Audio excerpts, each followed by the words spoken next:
They are a feature of many of our cities, old Victorian buildings, but sadly there's the risk of some of them falling into disrepair. Well, thanks to Liverpool Mutual Homes and the City Council, a former 19th century convent has been transformed into one of the UK's first eco-friendly homeless centres, retaining its 1870 facade and marble pillar entrances. So we sent our reporter Phil Munns to the Belvidere Homeless Centre in Toxteth to take a closer look. I'm stood here with Karen Ryan, the services manager here at the Belvidere Family Centre, and also Dave Woods from Liverpool Mutual Homes, who's the Assistant Director of Property Services. Just sort of entered the building, standing here in the nice, wide open foyer, has to be said, lovely big bay windows. You can see ahead some of the rooms just ahead of me, some flats downstairs. The arrows pointing to the laundry and nursery rooms, which we'll have a look at in just a little second. I mean, the plant room itself looks like something from the start. This is where the recycled water comes into the building, because obviously this is the basement, so that's used to feed sort of the communal toilet facilities and things on it, so we, as much recycling as we possibly can. Could you just sort of tell us a little bit about the recycled water and stuff? I understand water's gathered on the roof, isn't it? Yeah, it's gathered on the roof. It's also gathered from the paving areas, and it runs into the drainage system.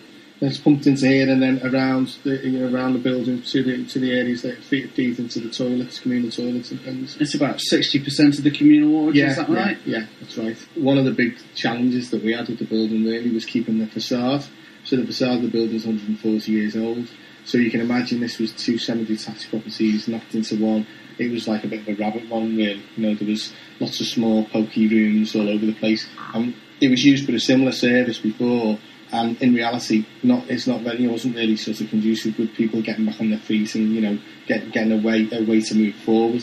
This is all the extension, this side. Obviously, somebody gets more units, and there's 16 units in the building itself. And some of them can be doubled up, so for larger families, there's a way of connecting the two units together, so obviously they can be available for bigger families. But one of the big things was about trying to make it light and airy and make it feel somewhere that, felt homely. I suppose at the end of the day, we want people to feel comfortable when they come in and everything else.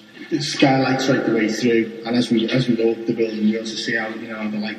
We've done a lot to try and bring light into the building. I mean, the architects spent a lot of time trying to make sure that we designed in as much of that as we could. See, this is the atrium, so the roof itself, you can see all the photovoltaic cells. So this is where the electricity is generated, that's used in most of the communal areas throughout the building. You get an idea for the feel of the amount of insulation that's in the building when you look at the thickness of the walls. You kind of see these reveals, and they're very, the windowsills are very deep, when in reality the vast majority of that's insulation.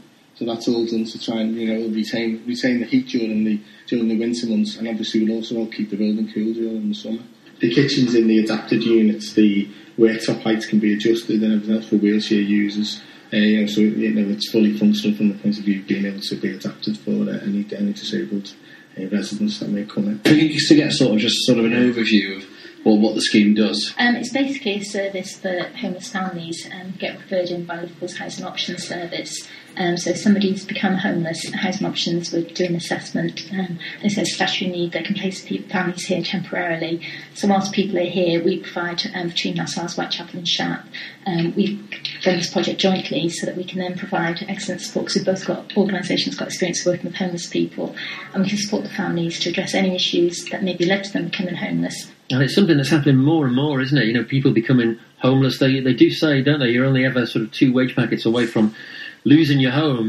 Now, Phil, our reporter, spoke to one of the residents about her time at the centre who wanted to remain anonymous. Are you here by yourself, or do you have anyone in family? I'm here with my children, yeah. How do your children find it? Do they enjoy being here? My children love it, yeah. It's like one big family in here, especially for my oldest. He's got friends, and he's given him a lot more confidence as well. When you've been through a bad time, as everybody usually has, and then to come here and have all that, plus all the help, plus like one big family, it's wonderful. Is that the general feeling with everyone around? Is that they all sort of all together, all living together? Yeah, it's like one big family, and plus all the staff help you out with everything that you need helping with, that you don't feel you can do yourself. They're always there around. Well, that was Phil Munns at the super new eco-friendly Belvidere Homeless Centre in Toxteth there.